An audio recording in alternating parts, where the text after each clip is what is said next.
you need to get a man. But what about my education? What about building a career? What about strengthening my relationship with like my friends?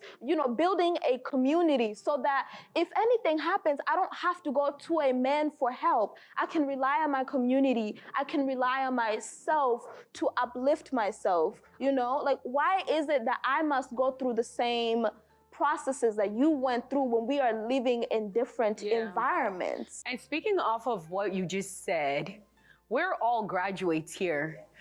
I'm pretty sure that each one of us, when we graduated, or even before graduation, people are asking you, like, is it ring coming soon? Is it ring coming soon? When you go to Netflix, the first African movie that you see, it's something about marriage. It's something about marriage. It's never about the women living out their lives, having like great time with their friends, or womanhood, what it's like, or even girlhood.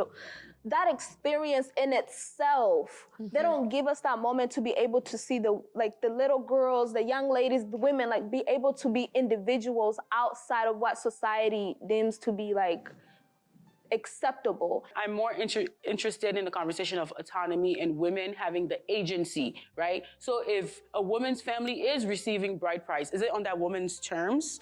Is she a part of that conversation? Does she get to make the big decisions? They tell you it's a family matter. Exactly, it's a family matter, and the woman never sees that money. She never touches it. She's not a part of the conversation. For me, it's not really about the woman getting all the money. It's really about her having the say. Her having the say, her having the power in those situations. Because she's the one entering the marriage. Bride price, there would be no bride price if a woman was not entering another family. But so it really comes down to the whole autonomy thing and agency. The expectation to get married, don't let it be something that forces you to do something that you do not want to do. If marriage is not something that you are ready for, if marriage is not something that you want to get into, take your sweet time, plan it out, make sure that you date. The reason why there's this dating culture, I really think it's great. It gives us an immense power because we're able to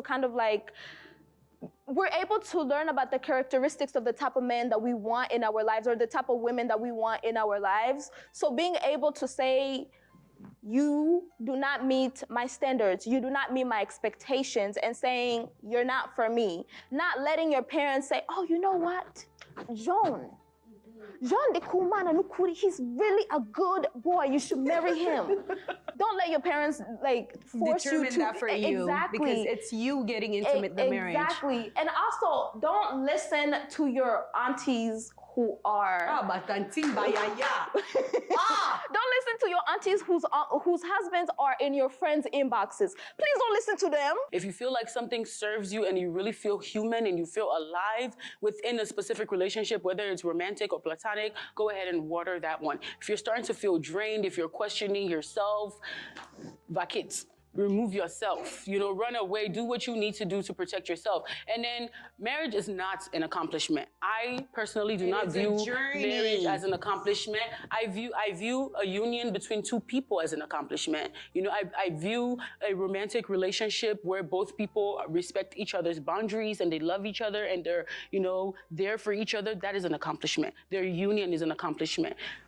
A union between two friends that have always been there for each other, two cousins, that's an accomplishment. But marriage, whether it's the certificate or whether it's the title, that's not an accomplishment. Because marriage is not something that women conceptualized. We didn't come up with it. We didn't make up the rules for marriage. So it's not something that we should take and put on top of our heads. I know our mothers have done it. They treat marriage as this thing, the end all be all. We're not them. Please, we have small freedom now. We can speak. We can, we can stretch a little bit without hitting somebody else. Trouble. Yeah. Emo Talk Show.